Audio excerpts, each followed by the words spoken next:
All right, everybody, we are back with faction rankings. The last time we were here was after the initial release of the July points update. Upcoming here pretty soon in January, we will have our brand new points and we'll go ahead and do our way too early rankings then. But now, at the end of this season, from July going to December, where do we stand? I want to remind you guys that this is my opinion based on what I've seen out there in the wild with the events that I've been at, as well as monitoring events overseas, and of course, just my own personal experience. When I look at lists, essentially we place them in three different tiers. They're super competitive, mid-level competitive, and not competitive at all. At the moment, just like I said in July, I don't think anything is in that third tier of not competitive at all. I do think that our top three factions are part of that S tier, that super competitive tier, and the rest of them are mid-level competitive.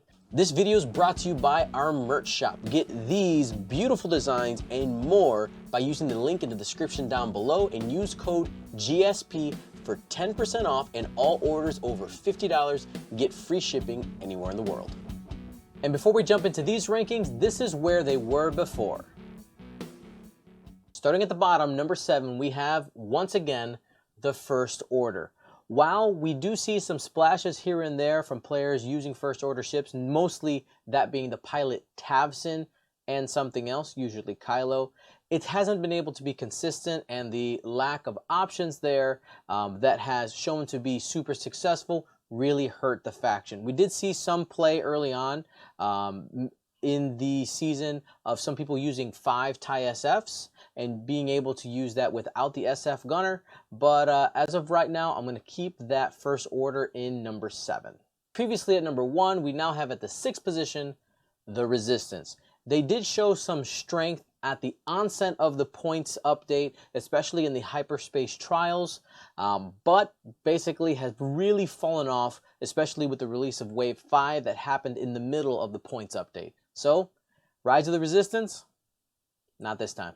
Once again, here at the 5 position, we have Scum. They're in the middle, right? They have some cool tricks, and once in a while, you see a really powerful list that really capitalizes on that.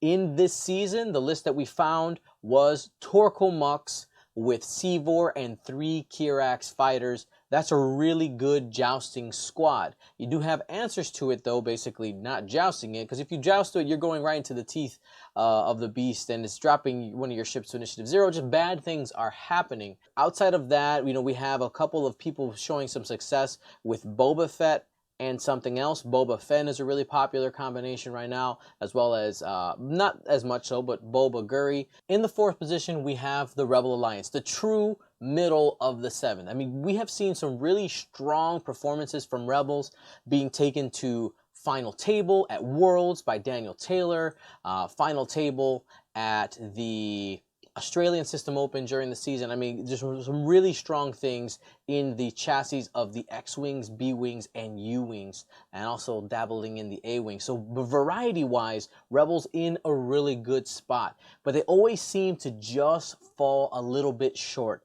Not sure if it's a lack of tools or just a lack of having as much efficiency as they want to have, but right now I'm leaving those Rebels at the 4th position.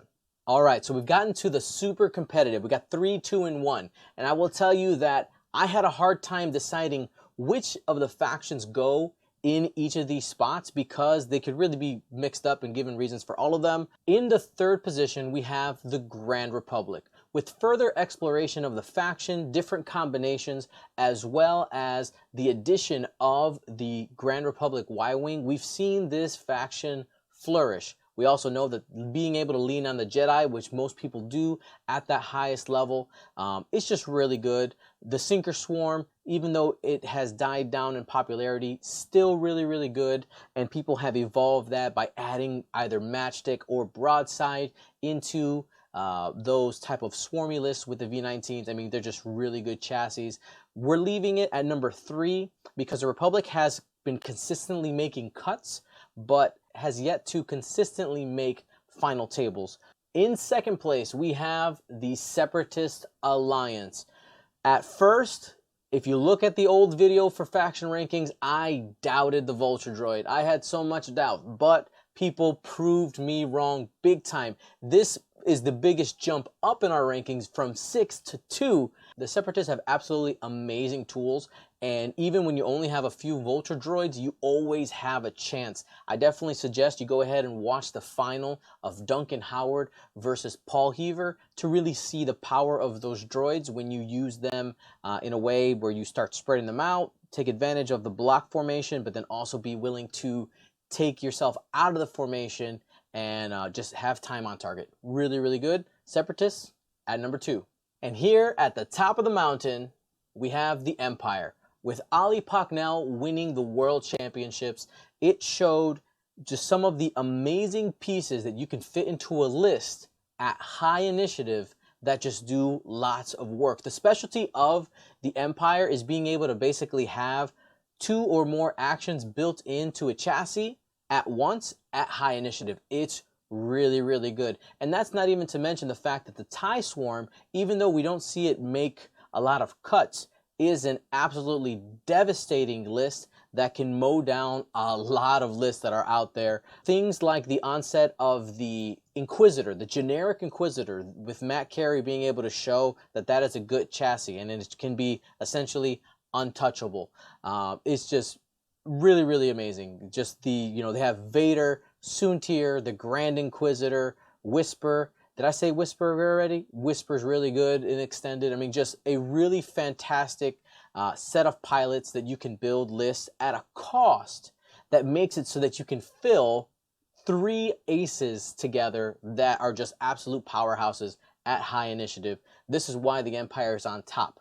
Now, I'm curious to see with the upcoming points change that's happening in January where things end up. Those are my rankings. Let me know yours in the comments down below, 1 through 7. Let's talk about it, and then I'll see you guys in a few weeks when we have those way too early rankings. Thanks for watching. Gold Squadron out.